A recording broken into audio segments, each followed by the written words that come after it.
Welcome back to another episode of Das Delivered. I'm your host, Trucking Ray, and today we're headed up to the oil fields of North Dakota, Williston to be exact, where truckers, drillers, and the entire ecosystem of businesses that keep the oil industry running. My guest with us today is Randy Anderson, a truck driver who has been in the thick of it all.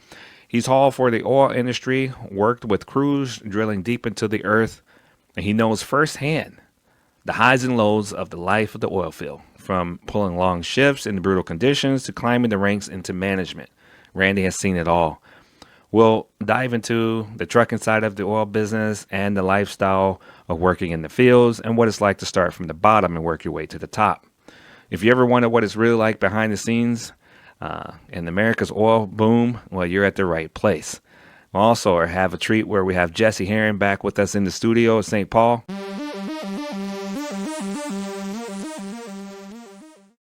We got Randy Anderson and we got Jesse Herring here on the show in the studio in St. Paul. How you guys doing? I'm doing good. All right. So, yeah, we just want to get to know you a little better, Randy. Glad to have you on. I know you're a great truck driver out there on the road, but how did you get started trucking? What was it like? I know there's an experience that everybody goes through. Well, what was yours like? 1992, I was working for a landscaping outfit. And one of the guys that drove there ended up quitting.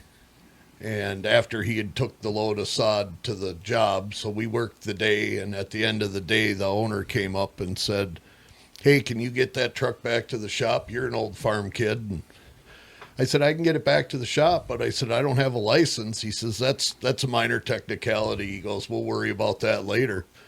So I got the truck back to the shop and fueled it, parked it, and I come in the next morning and find out what location I was going to, and he said, "They're loading your truck out back."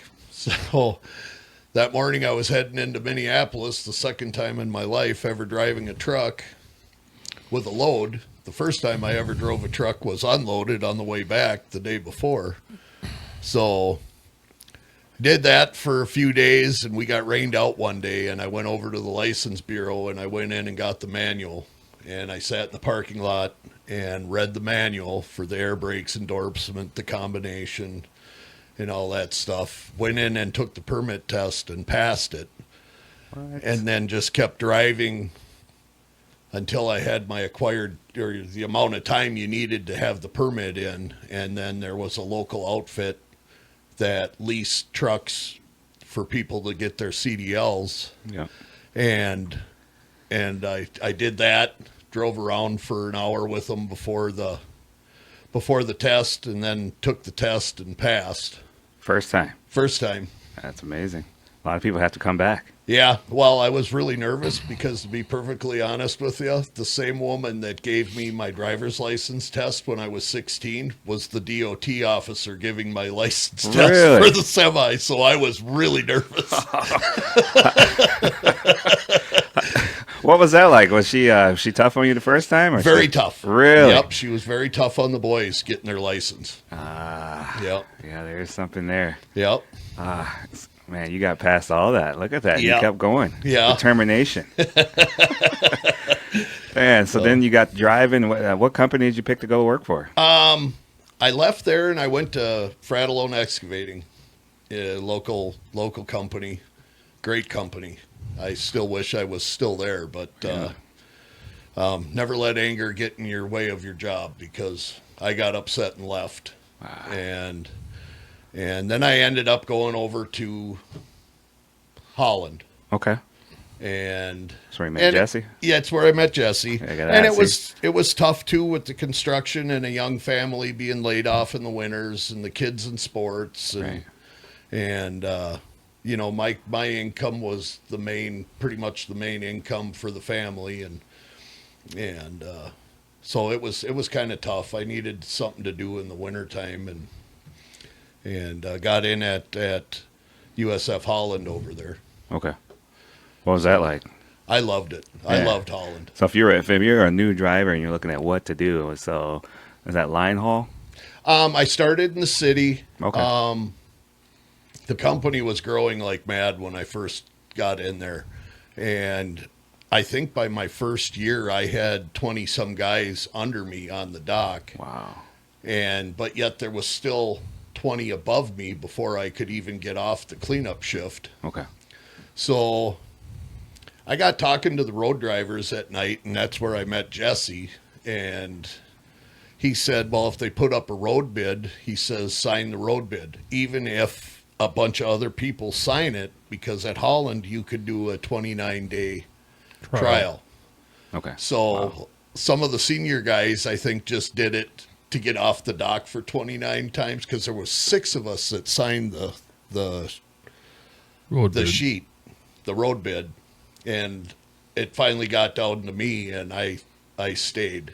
Nice. I stayed out there. So they gave you a 29-day trial because it's a big change in lifestyle. it is. I mean, your sleep, when you're home, we were gone. If you're on the extra board, you could be gone Sunday to Sunday. Yeah. Or Sunday, or you're home every other day or every couple of days. You just never knew. Yeah. Right. Wow, that's actually nice. There was more than once I was down in Atlanta, Georgia on a Friday morning. Wow. Yeah. Trying to get back. Yeah. Whew. Man, so you got through all of that and got to meet Jesse. What was your first impression of Jesse? I mean, he's a great guy, man. What was that like? Intimidating when you first meet him. Yeah? Yeah. Yeah. But he'll, I think he sees certain things in certain people, and he'll take you in under your wing. I mean, we've been talking on the phone at night for years, so. That's cool. That is really cool. Yeah. Yeah, that's the part of trucking that a lot of people don't really understand, is that the camaraderie you get, and then once you're in it, you're like, wow, that's pretty cool. You got family here. Yep. So that's nice. Then what happened after that? Where were you headed for Holland? It's probably changing your career, you told me. Yep. Yeah. I got laid off 2008, 2009 when the economy tanked. Couldn't find a job anywhere. Friend of mine had gone up to North Dakota and interviewed at 6-7 places, and he said, I'm going to take this one job at this company called Sandgel. And he says, I really like the way the interview went. And so I called up there, basically interviewed over the phone, and got a start date, and finished up the application when I first got there, and figured I'd be up there for about 6 months. Okay. And it turned into a 12-year career. 12 years? 12 years, yeah. Wow, man. So what was your first experience like? Did you go to Williston right away, or was there another? Okay. Yep. Went to Williston, North Dakota. You had a week orientation, and after your week of orientation, you got a reset, and then they sent you out. They put you in the field with the crews. Okay. What was your first experience like? I know we were touching on like Holland a little bit, but what was your experience like going up there? I was nervous. It was cold. It was so cold. It was like 31 below outside when I was sitting in orientation, and 51, 52 below with the wind chill. And I'm like, what did I just get myself into? Right. But I met a lot of great people up there. Even then. Yep. Yeah. Yeah. Huh. So can you share a story about a few of your days or the weeks of what it was like in the oil field? Maybe eye-opening moment as a rookie, or some mistakes that you made. Yep. Let's share a little bit about. Yeah. About When you first started there at this company, they didn't give you your color or your crew, so there was red, blue, and green crew. So they didn't give you the color of your crew till that crew went on days off. So your first stint up there was over a month long, depending on when you started. I had pretty much used my last $500 to get there. It took me about $300 in gas to get there. I had $200 left when I got there. So food was ridiculously expensive. So you had your own truck? Nope. I drove my pickup up there. Okay. The company I drove for, the Sandgel, they did cementing, where they cemented the casing into the ground. Okay. They had coil tubing and fracking. And I got into the cementing part, and you're basically on call 24/7 for your 2 weeks that you were there. Okay. Wow. So, Man. So, you know, was there a rookie moment that maybe when you first started that some mistakes? Uh, let's see if there was something that people can learn from when they go up there, what not to do. just take your time, basically doing what you're doing, because in the winter they don't plow like they do around major areas. Wow. They basically will close the roads if it's snowing once it's dark, Okay. or they'll put up no no unnecessary travel.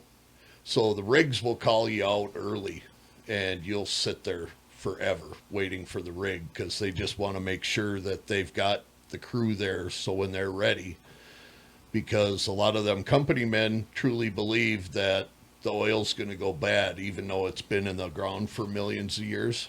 If they don't get it out now, it's their bonus that they're going after, but You got something tease them motivating. back and forth. Yeah. Yeah. Yeah. I like that. As for rookie mistakes, the one thing with that company, they always convoyed to every location there and back. You held the corners till the next truck came. He held the corner for the next truck, and so on until the last truck made the turn. So you never really had to get worried about being lost. The supervisor was in a pickup, and he was always first. And then it was the pump truck and the bulk trucks behind it. Wow. Yeah, because that could be a little intimidating for newcomers. It is, because like you there's said. really no road signs. You're on lease roads that are unmarked, and yeah, it's really easy to get lost if you're out there by yourself. Yeah, because it gets dark in North Dakota. Yes. What's Yep. that like? I mean, man, you're out there. Sometimes they say it's like blackouts, and then there's also whiteouts. Oh, the snow, yeah, yeah. I swear on Highway 2, I seen the wind change 4 different directions in one 5-mile stretch. Wow. Just watching the snow, the way it was blowing back and forth across the road, Yeah, it can get dangerous out there, man. It can. You can. It can. The you can- cold is just because it's always so windy there. I always used to joke, that North Dakota was so flat you could stand on a 12-pack and watch your dog run away for a week. But man, that wind gets cooking out there, and you could freeze to death fast. Yeah, I mean, there's nothing blocking. There's no trees, hardly, just the power No. lines. No, And No. then if you fall in the snow too, sometimes those drifts, you right.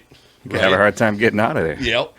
Yep. But we had what they call the triple rail chains. So they covered both tires. One set of chains that covered both tires. And then we had them ice picks. I don't know if you ever watched that Ice Road Truckers or whatever up in Canada. They used the same type of chains that we had with the ice picks on them. Wow. They're not legal to run down the road, but when you got off-road, you'd get them from the water trucks leaking, and them roads would be glare ice Wow. going into the rig. And Nerve-wracking. yeah, it can be. All right, so what kind of trucking jobs exist in the oil industry? Not just trucking, but there's quite a few others that maybe you know about. I know you mentioned some already. Just list them for the listeners. Maybe something that they can apply and say, hey, I want to do that. Well, there's water hauling, of course. You basically haul fresh water to the rigs, bring them salt water. They also will go to locations and pick up the salt water from the separators, and they will bring that to an injection well, and then they pump that back down into the formation, because it's not pure oil that comes out. I can't remember what the percentage is, but there's always salt water coming out with the oil. Man, so they can't really apply for those specific jobs. That's They something that can. the foreman There's tells certain them. companies out there Oh. that absolutely, that's all they do is haul oil and salt water. And they're dangerous jobs because of the H2S gas. 500 parts per million, you won't be with us anymore. So we all wore or the H2S monitors and stuff. And the oil haulers, I think, have it the worst because they're hauling the oil that will have the H2S in it. Oh, didn't we have a friend of ours from Standard, Nick? Doesn't he haul some type of sand? Frac sand. Frac sand. Yep. Yep. Oh yeah. Yep. Frac sand. When you take it out, they put that in. Yep. But And it's weird how they haul it now. They used to haul it in the same trailers that we hauled it in, the air pneumatic trailers. Okay. You know, like you'll see Wayne's pulling around them food liner trailers and stuff. Right. That's what we hauled our dried cement in. And that's also what they were hauling the frac sand in. And now it's like cans, and they just pick it up with cranes and put it on the deal, and it'll just dump it on a conveyor, and then it'll feed the blender Wow. to mix it to the right density with the gel and stuff to go down and crack the earth, get the oil to flow a little better. Yeah. Wow. Don't take everything out. You got to put something back, right? Yep. All right, and that's some of that says just the way it works with in order to get that product out of the ground. I mean, they're drilling pretty far down in the ground. I mean, what's the furthest you guys drilled, Randy? Well, we didn't drill it, but the one rig we did was 5.5 miles from where they broke earth to where they stopped. And they told us that they had to stop because they were going into the next county. So we had Wow. 2 pump trucks out there, and our large acid pumper, which we always called Daisy for some reason, but Daisy. it was 1,000 horsepower, just in case we had any issues displacing it because it was so far and so much cement. Because the cement that they use to cement the casing in the ground is designed. Basically, when it stops moving, it starts setting up. Okay. So you have any issues where you got to slow down or anything like that is very crucial on time. You don't sit too long, or otherwise you're not going to get it moving again. And then it gets to be a big project to get the rest of the casing cemented in. So that has happened. Then. It has happened. Wow. Yep. Man, so how long does it take to get it right? Like days or weeks? No, to pump the cement job, if everything goes right, by the time you're rigged in and everything, you might have 2.5, 3 hours into pumping the cement, finishing the job. It takes about an hour to rig in. It's 1502 high pressure iron line. It's rated for 15,000 PSI. But we don't see that type of pressure in cement. The most pressure we would see is 3,500, 4,000 pounds of pressure. So if something were to go wrong and they had to fix it, how long does it take to fix it? You got to fix quick. You got to think on your feet. One night we had a fuel pressure regulator go bad on one of the motors on the pump truck, and I basically sat between the engines with a valve and would, as soon as the pressure would start building, I'd release pressure back into the fuel tank. So I sat between 2 screaming motors all night, keeping an eye on a pressure gauge to make sure we got the job done. Dang, so you did a lot of babysitting like that. Yeah. Man, that's critical to get that stuff going, man. I mean, you got some great stories there. I mean, people hopefully go up there and they have some fun while they're doing it too. What was it like for the trucking and the oil industry compared to over-the-road trucking in terms of like hours and stress and even the pay? The hours and the stress level are pretty much through the roof. Like I said, we were on call 24/7. I couldn't tell you how many times I got to my apartment and I was bending over to untie my boots and my phone would ring and off we'd go again. And, After how many hours? Like, lots. Days. The longest I ever sat on location was 52 hours. They released us. Ooh. We stopped at a cafe and had breakfast because we'd been on location for 52 hours. And we were walking out and the supervisor's phone rang and he goes, "You're not going to believe this." And I go, they got unstuck and they called us back. He goes, yep. So back we went. We sat another 12 hours before we rigged in again. And then after, and then we finally got to pump the job, after that 12 hours of wait. But you're not doing nothing. So all the trucks had sleepers. Okay. So you could sleep, but how good does anybody sleep in the truck with the truck running? You hear the rig constantly revving and pulling on the pipe because they're stuck. So there's just all kinds of unfamiliar noises. So you don't get as good a sleep as you should, but you got to like roller dogs and energy drinks to work out there. Nice. Or you did back then. I've been out of there for a few years now, but. Or translate that sound to money. Yes. So I'm making money because I can hear that motor going. Yep. Yeah. Wow. Yep. And just keep staying at it. I mean, what's the longest you've seen somebody stay at that job? You said 12 years. I was out there 12 years. There was a lot of guys out there that were longer than that, and I got buddies that are still out there. I came back. Well, it kind of died down when It you came did back. die down with COVID, and oil was going down, and then COVID hit. So what years were you there? I was there from 2009 to 2020. So I guess more 11 years. Wow. But April of 2020, I came home. Wow. Yeah, that's probably a relief off your shoulder, man. The stress level on that sounds intense. I'll never forget when I came home, the question my daughter asked me. She asked me right to my face, she goes, would you have come home if you hadn't been laid off? And before I could even stop myself, I said no. Because I was addicted to the money. I was addicted to the fun. I was with them guys up there more than I was with my own family, Wow. So it's a different way of living for sure. Wow. Made a lot of good friendships from up there. So you got a big family or a small family? I got two boys and a daughter. Okay. So they're also helping you too, because Yeah. they're keeping it going. Well, I'll tell you my nickname when I first went up there. They all started calling me Joe Dirt. Really? Yeah, from the movie Joe Dirt. Yeah. When he was in the oil field. I'm new. I don't know what to do. So yeah. One of my favorite scenes is he's posing for it and Yeah.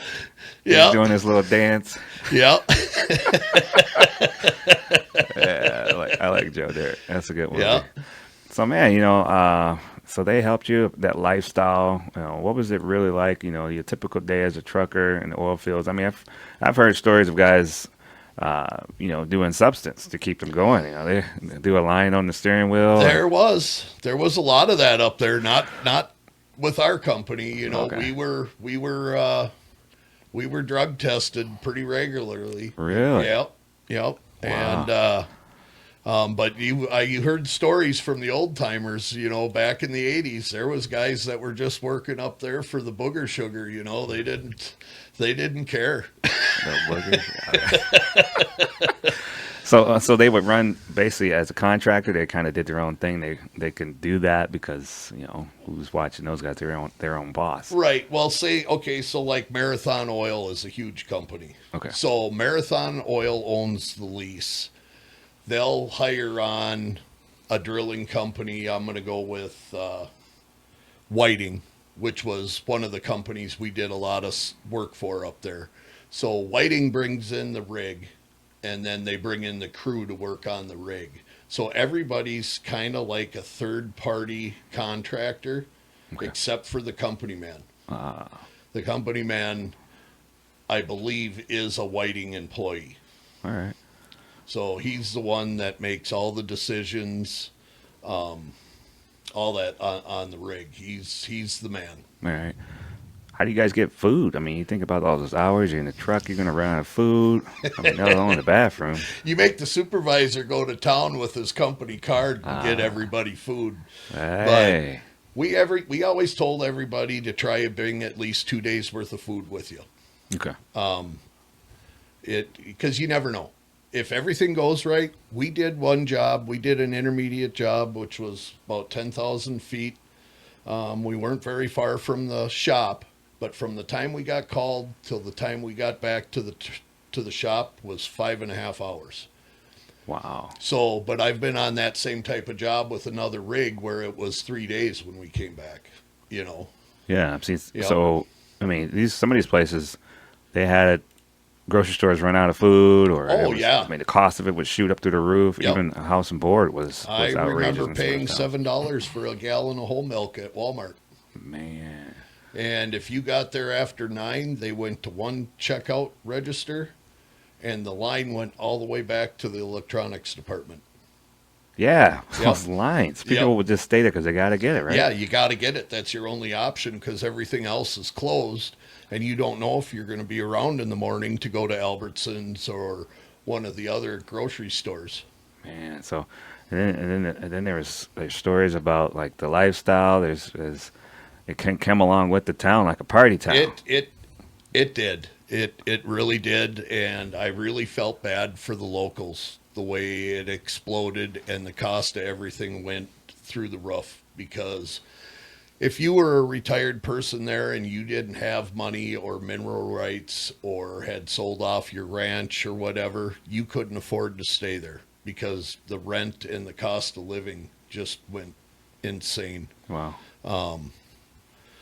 Like I said, that apartment we got into for $510 a month for the two of us. Yeah. Later on, I don't know, it was probably 5 years later, the guy never raised our rent, but he sold the apartment building to a guy in New York, and our rent went from $510 to $1790. So that was the first time I went into company housing because I'm like, I'm not paying that much for rent. What's company housing like? They would get you a room in a man camp, or they actually got into a deal where there was a place built for elderly people, and something with the permits were done wrong, and they wouldn't let them house the elderly there. So they leased it to our company and a couple other companies. So we stayed there. So you basically had like an apartment, Yeah. you know, but So it wasn't good enough for the elderly, right. but it was good enough for the oil guys. Well, it was something with the permits Right. that they couldn't, but they had restaurants in that building and everything. So it was decent. Okay. Did you guys have to carry a piece with you? Protection? I did in my room when I was in that apartment. I bought two, they called them stagecoach guns. They were short double barrel shotguns, and I had one on each side of my bed in my apartment. Really? Yeah. Yeah. I You're never ready. needed it, but Yeah. Made you feel secure. it did. They weren't loaded or anything, but it was kind of funny when anybody would see them, and it's like, what the hell's with that? I said, that's my protection. Yeah, because they said they said the crime just went crazy. It did. Yeah. It did. Walmart started closing at night because people they were just walking out with cartfuls of stuff. Oh, stealing Yeah. too. Yeah. Oh, yeah. Man. Yep. We didn't, after it really took off up there, we didn't go out at night anymore just because there was so much money and so much testosterone up in that town. Testosterone. What's that about? Well, it's just, talk to me. it's nobody's better than me. You get them roughnecks, man, and you get them drunk. Holy cow. That is Really? a different breed of people. Oh man. Yeah. Yeah, I mean, there was even some risky behavior going on. I mean, one guy told me he would sleep in a truck, and he would use a seatbelt to keep Yep. the door Oh, yeah. closed because one day he woke up and the police was all around, and they said, "Yeah, somebody got raped three trucks down." Yep. Yep. I never seen anything like that, but the stress on people up there, because you're away from your families and everything like that, and the stress, the hours, the eating poorly. Like I said, we lived on roller dogs and energy drinks for many years. Because here's the thing, in the oil field, in trucking, you need a 34-hour reset to get your 70 back. In the oil field, we only needed 24 hours to get our 70 back. Wow. And then when we hit location, there was this thing that was called oil field exempt. Yeah. That's what I was So thinking. our equipment was oil field specific, so we could use that oil field exempt. It stopped your 14-hour clock. Huh. Kind of like a farmer. Yeah. Yeah. So you would go from rig to rig to rig. It was supposed to be to get you back to camp, Okay. but you know, we used it to our advantage to make money. Yeah. Yeah. That's why you're up there. Yeah. Yeah. Yeah, if you're away from your family, you might as well make as much as you can. So, what was the biggest safety concern for truckers working on the oil rigs? I know there's a lot of stories and things, but what would you sum it up as for safety concerns if somebody were to go on the oil rig? My biggest fear out there was the H2S gas, That I H2S. would say. What is that? It Tell is me a about that. gas that comes out of the ground. It's an oil. Actually, I was told by somebody it's actually a parasite. I don't know how true that is, but it is a gas that comes out of the ground. And I can't remember. I think if you've ever been up there and you drive by a well and you get that rotten egg smell, Yeah. that's H2S gas. Because I heard about, it would get in the water and they would turn on the faucet and you can put a match to I it. don't know how true that is because there's 3 different pieces of casing and cement between each water. So I don't know how they're getting the H2S into the water system unless it's being put in there by man. Wow. Because I would go to my father-in-law's house and you turn the water on and it would have that Really? smell. Well, now like the one farm I worked on when I was a kid, they had a lot of iron and you would turn the hot water on and you would get that rotten Smell. egg smell. Yeah. Yeah. Huh. Yeah, that wasn't H2S. That's That was something else. that was just iron. But Ah. in Pennsylvania they claimed, I seen a video of a guy turn on his faucet and take his lighter and light the water on fire. Yeah. Side story. You've been Yep. there for that Pennsylvania thing. Yeah. Tell people about that. I mean, that experience and what they're going through over there from that spill. I mean, people probably forgot about it. What was that the name of that town over there? Over by Joe. Yeah. I Can't- can't Well, it wasn't Canton. No. But it's over there. But yeah, the federal government decided it was better to burn off these chemicals than Contain to clean it up and there's all those contaminants that are still in the ground there. He said they're still there digging, trying to get the contaminants out. So Pennsylvania oil spill. And then when was that? It was train derailment. It wasn't oil. So we'll do Pennsylvania train Yep. derail. Yeah.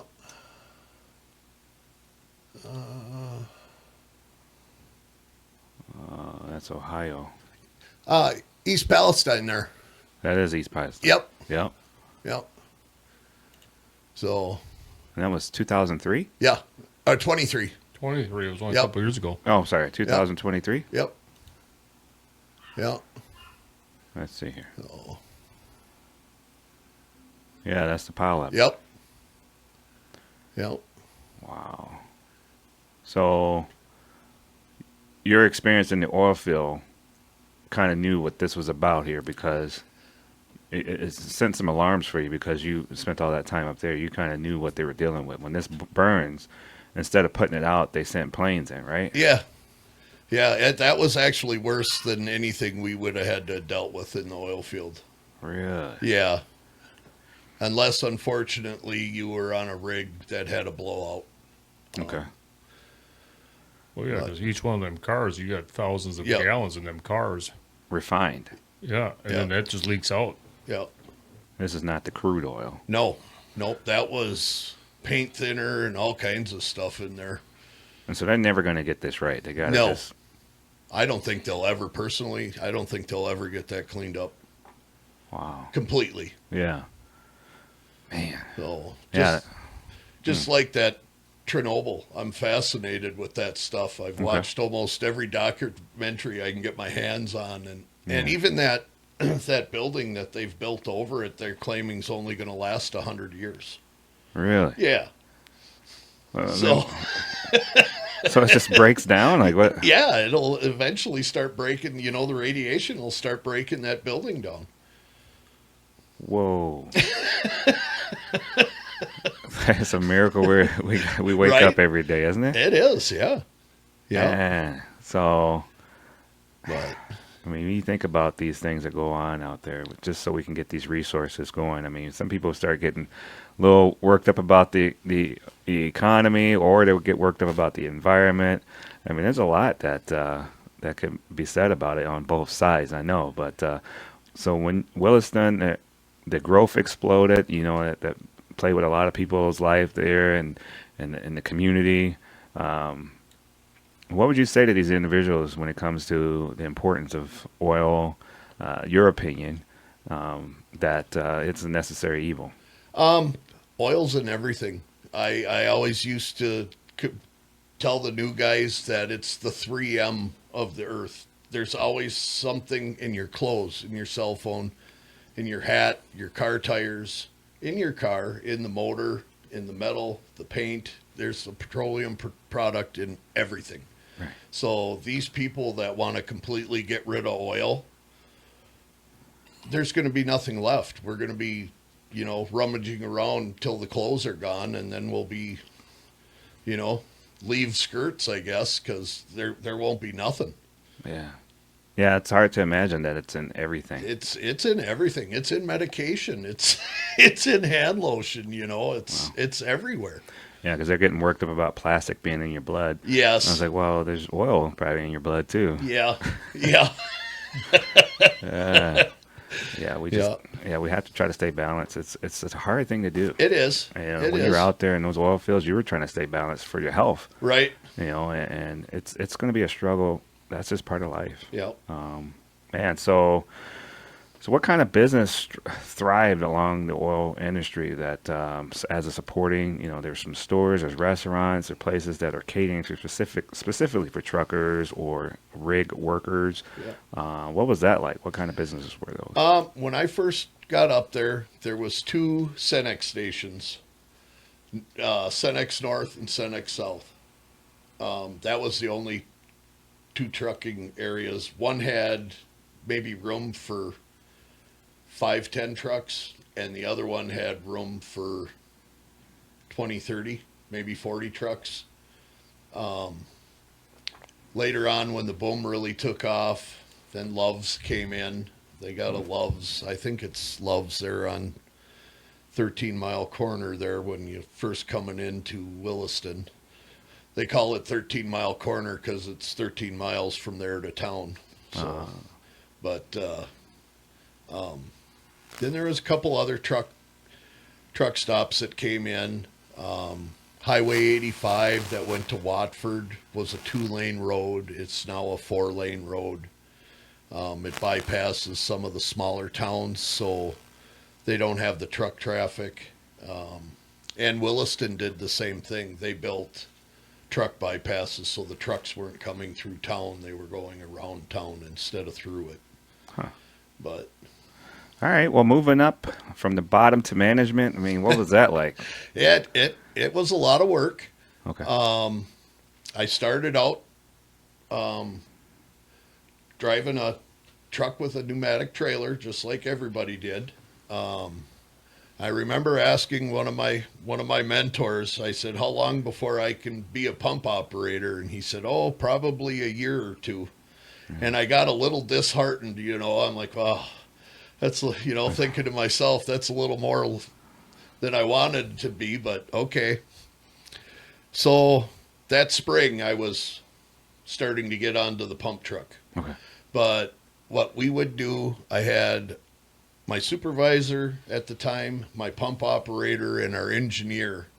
They all kind of took me under their wing, or I probably wouldn't made it. Because like I said, I had $200 left when I got there.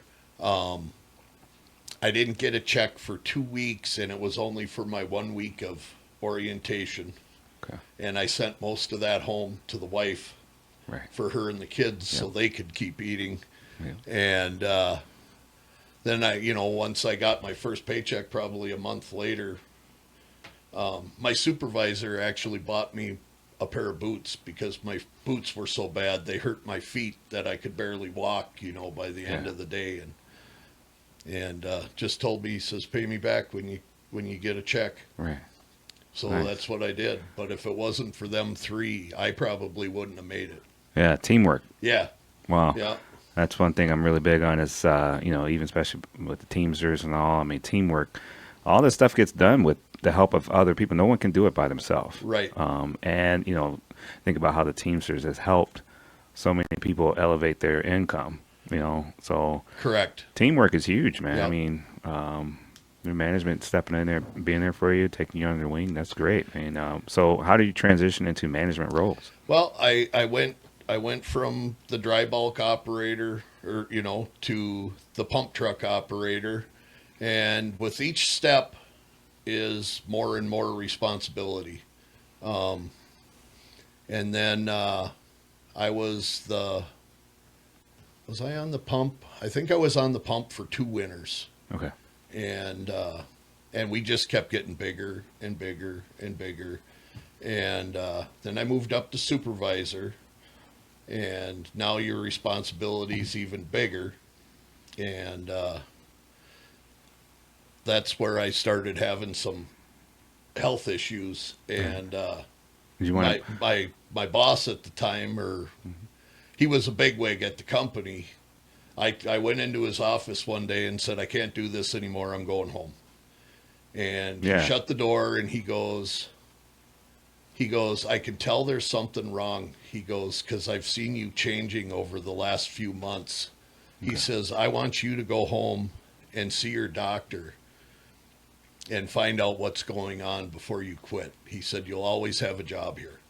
So I did. And I went home, and the doc did a bunch of tests and everything. And here they found out that my body quit producing testosterone.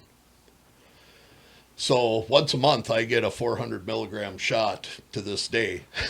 Is that was that from the oil fields? Nope. Okay. It was just my body quit producing it. And it was usually, it's usually caused from testicular cancer. Right, yeah. But it was tested for all that, and You're good to go. and no cancers. But it was amazing once you find out what that does for your body. I was just run down all the time. I was crabby. I was stressed. It was just never even, and even, I can tell when it gets close to doing my shot, I can feel myself start coming down. Right. So it's... Yeah, insulin, testosterone, those are all chemicals to keep you balanced. Again, we look at that balance part, man. Yep. Your body needs teamwork, too. Yep. Yeah. Yep. Did you want to take a moment to take a sip? Sure. Yeah, because I know you're going at it. You're doing good, man. Yeah. Is it actually recording, Ray? Uh-oh. We got to start over. Oh, no! Yeah, it's the clock's ticking up there, so. Okay. There you go. And then I go and I check the mic. I'm like, make sure that thing's working. Yep. Yeah, let's see here. Yeah, so testing. Look at that. Hey, thanks. Yep. So yeah, we're back. So I became supervisor, and once I got that figured out, and then I moved over to the acidizing side of things. Oh wow, what's that? Well, we would go work on the old wells if they weren't producing like they would. We would get a sample from the well. Their company man would get us a sample. Our lab would run a test, and they would come up with an acid blend that would clean that well up to get it to produce better. And that was nice because you always knew when you were going out, because we never pumped acid in the dark, because you don't want to have a leak. You want to be able to see. So we never pumped acid in the dark. So it was more of a daytime gig. And Okay. and Why not in the dark? just because of the sense? leaks. We've pumped all the way up to 32% HCl, and that, I don't know if you know much about acid, but you open up the tank, if you ain't got a face mask on, it'll take your breath away. Wow. I didn't know if it was as bad as ammonia, because It's pretty bad. Okay. The higher percent. Usually we pumped 18%, which is really nothing more than pure orange juice, Okay. but you get up to the 32 and because then there's less chemicals in it to tame it down. Pure orange juice. I mean, oh, you lost me a little bit there. I come back. You could drink it? No, Oh, okay. no, but we always used to joke it was, about as strong as, well, no, I would say even the 10% we would probably joke about being orange juice or Coca-Cola, Won't hurt you much. Right. Yeah, I got But you. on that side of it also, being that they're older wells, you're more prone to run into the H2S. Oh, okay. So it usually is coming up once the well's produced for a while. And, like I told you earlier, that one old company man told me that it was like an enzyme or a parasite, that H2S. Okay. And it's, 500 parts per million and you won't be here anymore. So it don't take very much.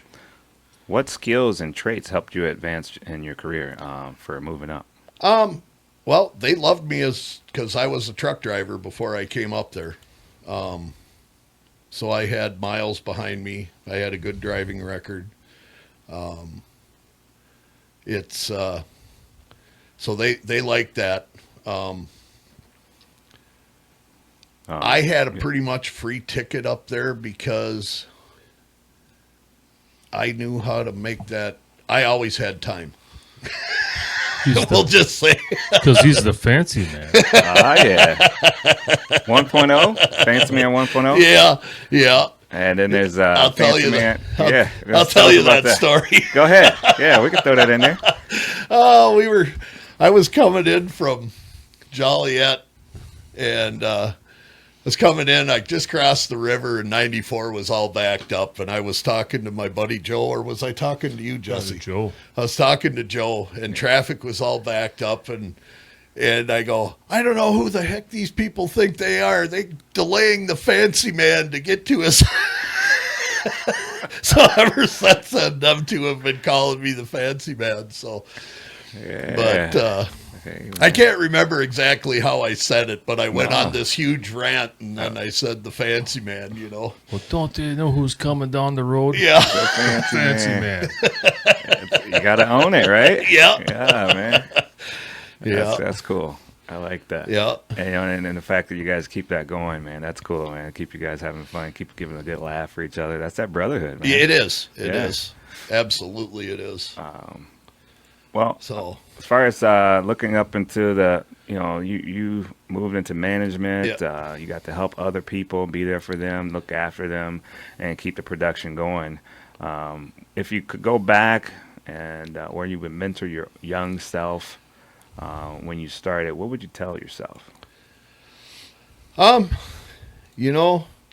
specifically in the oil field, are you talking, or just in Yeah. life in general? Yeah, well, I guess you could blend them both together. But Yeah. yeah, the oil field, I mean, think about somebody going up there because they're going to be starting to drill a lot more. So they're probably going to be looking for it. They're ramping up, Well, see, the one thing, there's always going to be trucking in North Dakota because there's no way for the oil to get out of there other than by rail.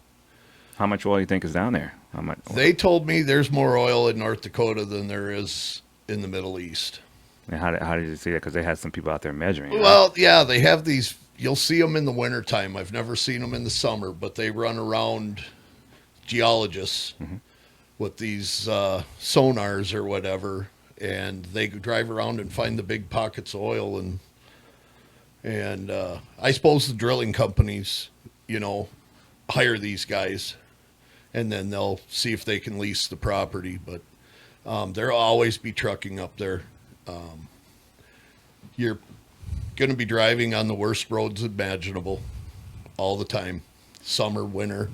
In the summer and winter, as long as you can get the truck to scale out, the max load limit up there is 105.5. Wow. During frost laws and stuff like that, you got to be at the axle weight. It's just like everywhere else, 9 ton per axles. A lot of your township roads are 6 ton per axle. We've used as many. We started getting tanks that we would go set up out on location, and we've had as many as 8 bulk trucks going out there because we could only load them to 6 ton per axle. Man. We had a bunch that were 4-axle trucks, 4-axle trailers. We had a bunch of 3-axle trailers, but most of the time, them, when it allowed it, were loaded to 105.5. Right. Wow. But the best thing is to get to know somebody. If you're moving up there, find a place that has company housing, because renting up there is still ridiculous. Still. It didn't come down. It's probably come down, but You get another big boom up there, it'll probably go right back up. and everything will just climb again. One summer, the Dairy Queen had a $3,000 sign-on bonus if you applied and took a job at the Dairy Queen, because everybody was going out to the oil field. Man, so they needed more people on staff. They needed more people. Dairy Queen was a hot spot, huh? Yeah, yep. That's amazing. But the most important thing would be is find yourself a mentor. Find somebody that's willing to take you in under their wing and show you the ropes. But are you going to go there and make serious money? You can. Like what? Absolutely, you can. Talk to me. What kind of money are we talking about? Well, them kids on the rig were making anywhere from $150 to $2,000 a year. Wow. They would go to 200,000. Oh, okay. Yep. Yeah. They would go to the dealership and buy a pickup with cash and drive it across the street to the shop and have it deleted, lifted, and all that other fancy stuff put on it. And they didn't care about no warranties, anything like that. Yeah. They had money. They didn't care if it broke bad enough. They'd just go buy another one. I've never 200,000, huh? 200,000 a year. Back then, that was really good money. Yeah. Yep. But then they ate it up pretty good with cost of living. Well, and everybody's the same. Well, This is going to go forever, and I did it. but you got to remember, Ray, he'd come home every couple 2 weeks. weeks. Every 2 weeks, he came home for a week Week. and go back up. So he didn't live, he rented up Yep. there, so he's paying that. Plus, he had to pay flight, train, gas, Yep. whatever, going back and forth. Once they built the new airport up there and flights came down, I started flying back and forth. Is that Minot? Yeah, to Williston. Williston has its Yep. own airport. Yep, they've got an international airport there now. What? So, yep. It's tiny. It's Yeah. like four Gates. gates. Yeah. We flew out of Minot once Me too. to go to Colorado for some training. Okay. And it was me and the engineer. And I go, where'd the guy go that took our tickets? He goes, he's probably out there throwing our luggage in the plane. I'm like, no way. We walk over to the window, and there he was. He was the guy who sold the drinks. He took your baggage, and he backed the plane out. What? Yes, one guy. Oh, man. I just remember trying to get the car in the parking spot because there was so much snow. It's just like you were driving over a big hill or a big speed bump just to get into the parking spot. Yeah. And it's like, this is never melting. Yeah. Yeah. Yeah, but it's, Oh, man. I tell you, it's hot as heck there in the summer, and it's cold as heck in the winter. Right. North Dakota's got its own bipolar weather system other than what we have here.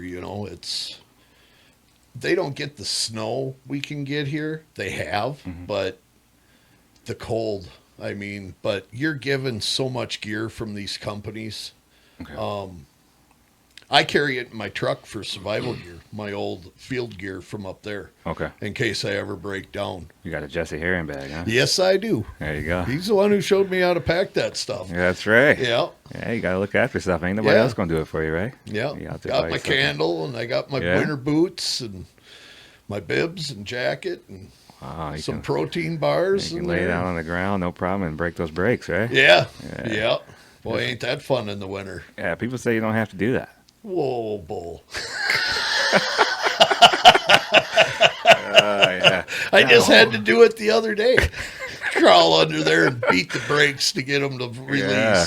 Every time I mention that to a truck driver, they kind of roll their eyes like, what are you talking about? Well, yeah, there's some people out there that think you could just use the trailer brake. Right. and do some stuff with it and build up the pressure. Well, what is it where we work now? They say just back up, Yeah. Yeah. and it's like, what's that gonna do if I'm on ice? Or if you're up against a dock, what good? You can't back up. Yeah. Yeah, and they're disc brakes, and they're sealed. You can't even get to them. No. Yeah. Yeah. So you got to bang on them. Yeah. You got to bang on the outside. You got to beat some drums. You got to beat some what do you call them? Bud spacing in there. Yeah. Yeah, I guess I haven't had any problems with the rotor brakes. Just the drum brakes on the trailer I've had some issues with. But So recommend a 4-pound hammer. yes, everybody should have a 4-pound hammer, a screwdriver, and a vice grips at least, or a crescent wrench. What if it got a 2-pound hammer? It's gonna be, It Yeah, might not hit it be harder. big enough. Yeah, you have to swing harder, that's for sure. Longer handle. yeah. Yeah. Better odds of giving yourself a black eye with that 2-pound hammer. Ray, just call the shop. Yeah. Yeah. Yeah, not like trucking. So the biggest, kind of concluded, there's lessons, there's challenges, and we can always give other truckers and young ones coming into the field advice. What is the biggest lesson you've learned from the time you've been in the oil fields, or even starting things out, with line haul? You're still doing that. Yeah. I mean, what would you say to individuals that are in trucking? Just some word of advice. What would you say? Friendships. Always treat the new guy with respect, because a lot of us have forgot where we've started. We were all green hats one day in the oil field. We were all the new trucker at the company at one time. And it don't seem to be where, and I'm guilty of it too, where the more experienced guys aren't helping out the newer guys. It's unfortunate, but there's always somebody out there willing to help you. Okay. You just got to find them. Yeah. There's a lot of people at these companies. Not everybody's. Yeah, but you got certain companies where it's like, well, you got hazed when I got hired Yeah. here, so why shouldn't you get hazed? Right. It's like, yeah, that's pretty bad philosophy. It is. Yeah. Absolutely. That's just not going to help yourself at all. No. What about some of the toughest moments, either on the road, working the rig, or even at home? What advice would you give to them to kind of keep going? There's probably some times where you're going to feel like, hey, what am I doing? What would you say to these individuals to kind of keep them going? Because we need them. We need them out there. Yeah. Out in the oil field, we got called out on 2 blowouts Okay. where people lost their lives. Because we got called out there. I think it was by Boots and Coots, or no, Wild Well Control. We got called out there by. They got the well shut down, but the BOP was burnt so badly from the fire that they needed to replace it, and we had to rig in from 600 feet away. And Wild Well Control had like this ridiculously large flow jet that they had set up that we rigged into, and we were going to pump a water sand mixture to this machine that would basically cut the BOP off, plug the well to where guys could get up there and weld it and cap it. It's different being on a location where people lost their lives. Another one, that was a big rig.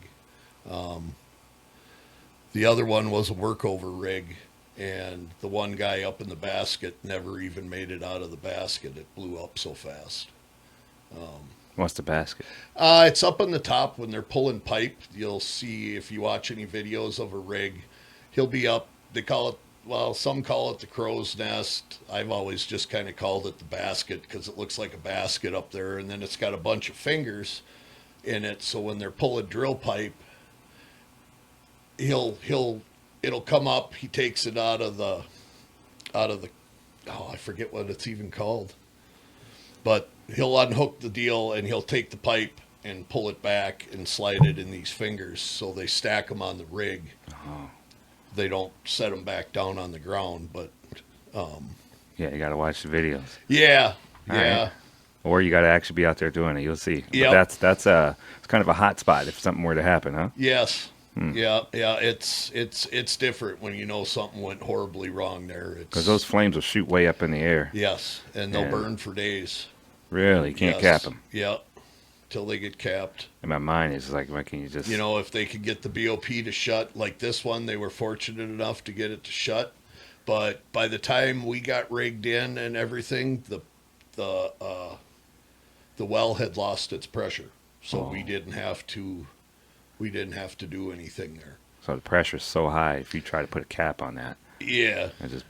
And then a lot, it's a lot too where, and I don't know for sure if the mud weight got off, because I think I was talking to you earlier about how they got it all figured out, how heavy the fluid's got to be in the well to keep the gas in formation so the gas don't get into the drilling mud or stuff. If you watch videos of a drilling rig and you'll see a flare stack off to the side, that's basically separating the gas out of the drill mud, sending it over to that flare stack, and then burning it off.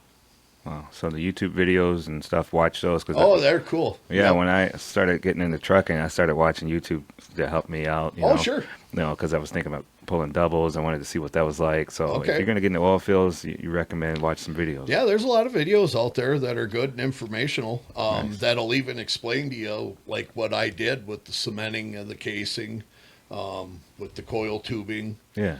Do your research. The fracking. The Okay. fracking locations are cool. When you get out there and you got 10 of those 3,000 horsepower pumps running wide open, man, it's pretty cool. Just hearing all that horsepower bellowing, Yeah.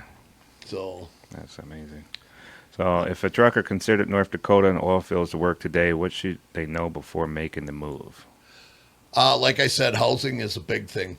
Right. Make Still sure a lot of places out there have company housing. Try and find something with company housing or some type of assistance with housing.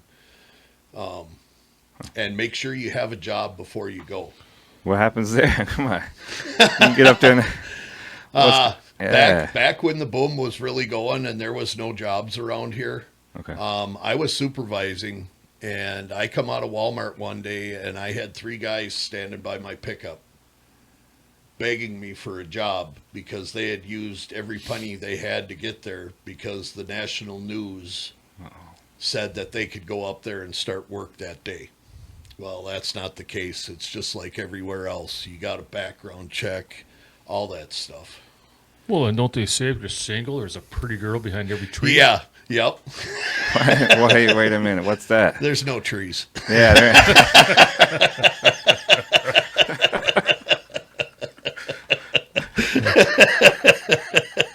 You see this guy looking around. Yeah. Yep. He's lost. Yeah, he'll figure it out. Yeah. Wow. So that's one of the misconceptions in the. Yeah, you're not going to show up there and just start a job that day. Make sure you have something lined up before you go. Especially with the oil field starting to it's going to be taken off again. I got friends up there that I talk to weekly, and they are gearing up for the madness. For the madness. Yeah. So is there anybody stealing your job? Can you think you got a job and then somebody else take it from you? No. Okay. All right. No. So you can feel secure if you got something. Yeah. Okay. Yep. All right. So what do you think the future is for oil field trucking? What's your opinion?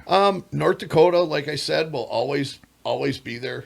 Like I said, there's no pipeline. There was supposed to be that pipeline coming through, and it got shut down. I haven't heard any rumblings of that even getting going again. Really? Why? What's the pipeline?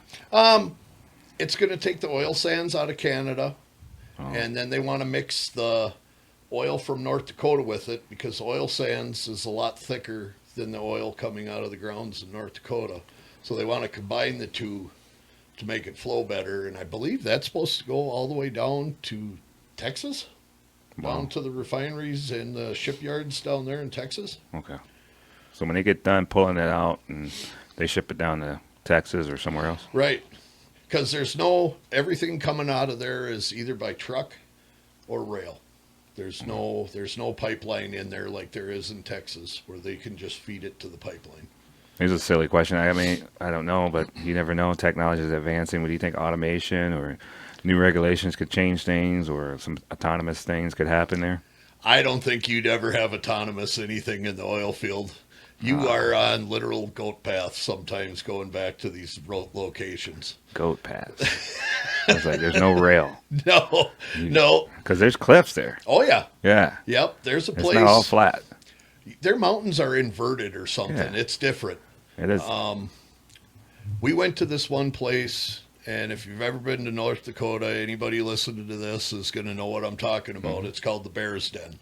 The Bear's Den. Yep. Back when I first started, that was one truck wide all the way down these steep winding hills, and we went down at like 2 a.m, so you didn't see what was on the edge or anything like that. And so basically the supervisor went down with the pickup and would stop anything that was going to be heading up, and then we would come down. The road has been widened. They have taken some of the steepness out of it now, but it's still, you would never think there was cliffs like that in North Dakota. Good. Yeah. So what's good for driving there? Like a manual or automatic or? The company 10? I was with, everything we had was 18 speeds. 18. I love that transmission. Yeah. That should be in everything. That's what they say. Yeah, 18 speed's good. Yeah. Because you can split them. Oh, you can split them. You can drive it like a 9-speed. You can drive it like a 13-speed, a 10-speed. You know, whatever you want. It's all there. So you got an A restriction on your license. You can't do the oil field. They're just like everybody else. They're getting into the automatics. Oh, they are. Yep, they are. Okay.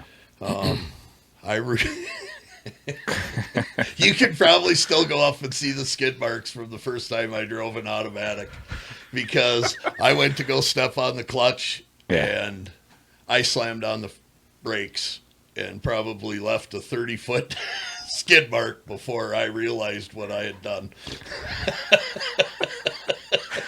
That's funny. Oh, man.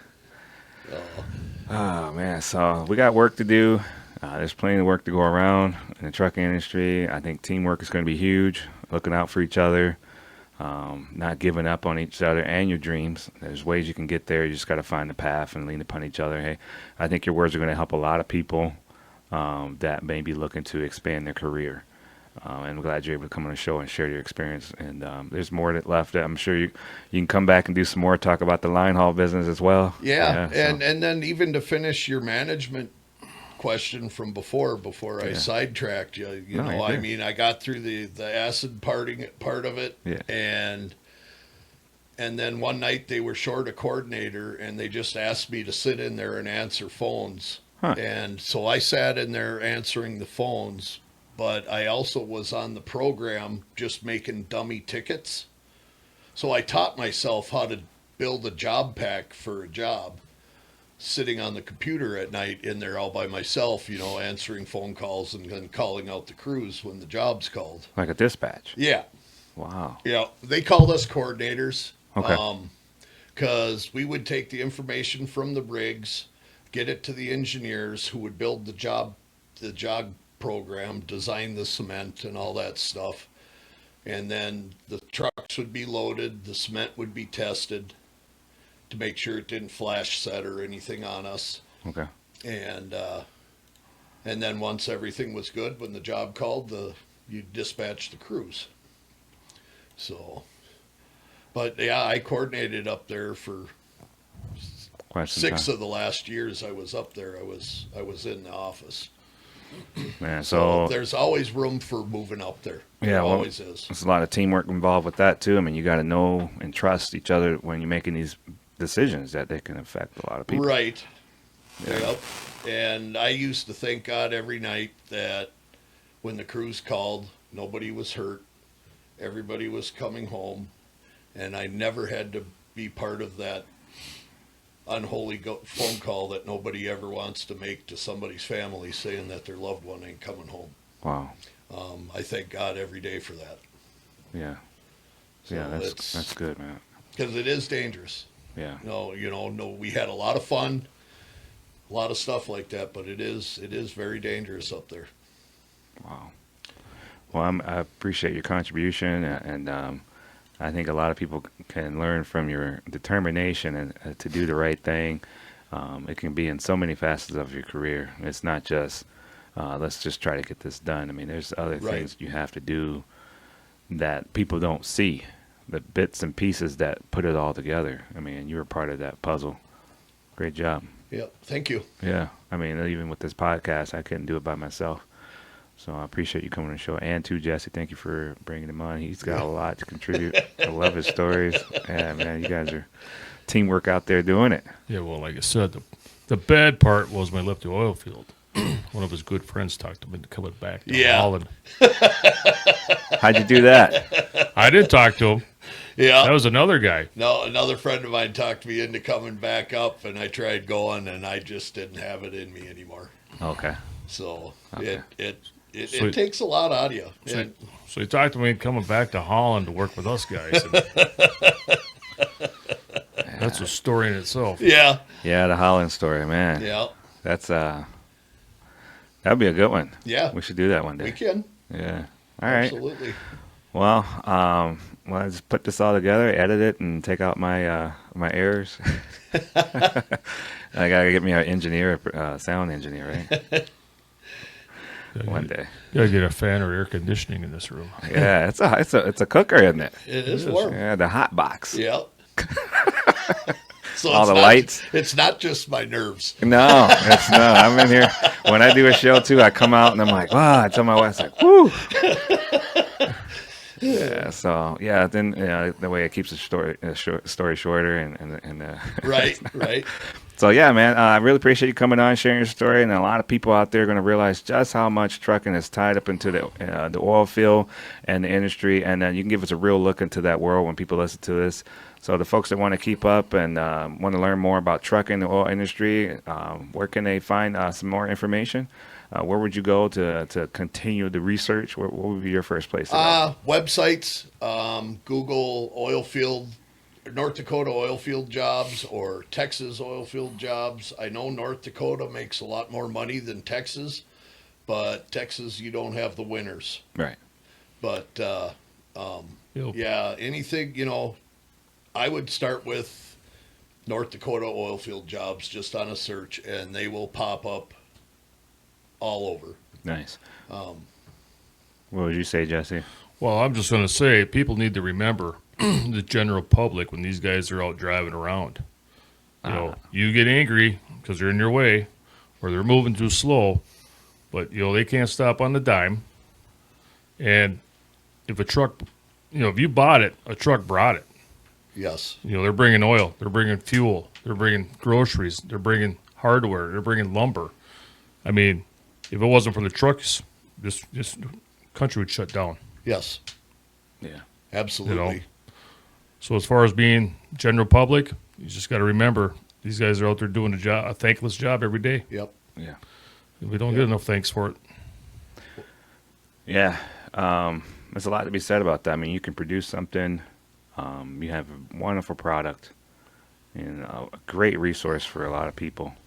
And there's no cut to that producer, like a farmer or an oil rig, but you can't get it to people and get it to where it needs to go without a truck driver.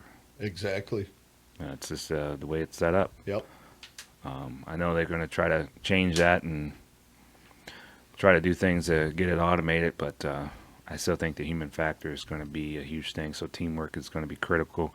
Maybe there's going to be, population depletion. It's going to decline, and we're going to need more autonomous. I don't know, or more automation because there's just less people.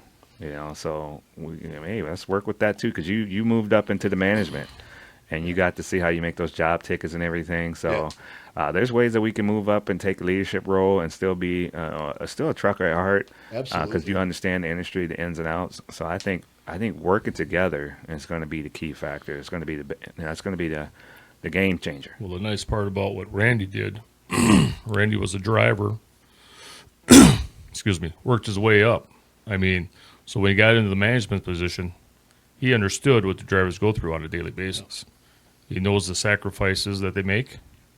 He was one of them. You get somebody that comes in completely with no experience on that end and just comes out of college and goes into what Randy's doing. I mean, there is no concept of time, of what these guys sacrifice on a daily basis, family-wise or anything else. Yep. You know, You're going to have a lot of aha moments, and some of them, they just go right over your head Yes. because you're just not able to understand the fastest of why is it's taking so long. That's always the one right there, right? Yep. Right. Why is it taking so long? Why you got to do 12 hours? Yep. I used to tell the guys when they would leave for a job, because there were signs all over out there, trucks pulling out ahead, whatever, Yeah. or trucks maybe pulling out, heavy traffic, whatever. I always told the guys, I said, just remember every other vehicle on that road is more important than you are. That's the way they act. Yeah. I said, give them the space. I don't care if it takes you 3 hours to get to location. Stay in your convoy and get there safely. Right. Because you're driving a truck and all they see is, oh, I can't see in front of it, or there's 6 of them in a row. I'm not going to stay behind them. And back when it was 2 lanes, they would pass. They would just hit them, They try would to just pass pin 12 it trucks. And pass you. They'd pass you on the shoulder. They'd pass you on the right. I mean, it was. They just did not care. Yeah, go home and make a sandwich. Right. That's what they were in the. What was the rush about? Yeah. I gotta make a sandwich. Yeah. I don't know what something's there. So urgent. Yeah. Yeah, I don't. And the one thing I've noticed recently, ever since COVID, I don't know if you've noticed it, but the hostility out on the roads nowadays with the other drivers, the cars, the aggressiveness that they're driving at, it gets scary sometimes. Yeah. I know they get on the back of my trailer and they disappear. Yes. I said, I can't see it. Yeah, I right. see the lights. Yep. But man, you're really up on me. Yep. You Yeah. got my tandems all lit up, but I can't see you.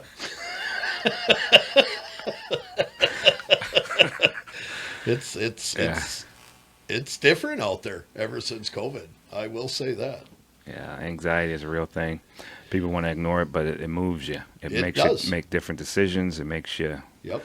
do things that you wouldn't normally do. So you got to recognize it for what it is. Anxiety is real. We try to help people with a lot of that. I mean, it's a team effort on that too. Yep. So I see a lot of people come out after 2020, comedians and Oh yeah. therapists, and we need it, and I appreciate them too Yes. helping out a lot of people because they got issues that need to be dealt with, and not necessarily just dwelling on it to nonstop, but just got to work through it. You know, got to give yourself time. Yeah. Yeah. So My dad always said that laughter is the best medicine, and hey, you do it, man. I do get wound up, but Oh. I try to have as much fun as I can. I know Jesse has talked me off the ledge more Yeah. than once. Yeah. That's that teamwork again. Yep. Yeah. Yep. That's cool, man. I appreciate you guys too. I mean, I don't have as much experience as you guys, but you coming on and on the show, and we use this platform to help other people.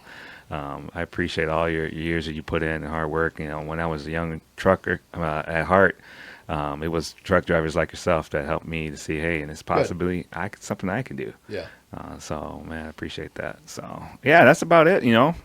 So for all the listeners out there, whether you're behind the wheel or at the oil fields yourself, or just tuning in for, a nice podcast on your ride and just hanging out with us on That's Delivered. If you enjoyed this episode, be sure to like, subscribe, leave a review. We appreciate it, all the love you guys are putting out there. So keep on trucking, and until next time, keep those wheels turning, stay safe out there, and remember, That's Delivered.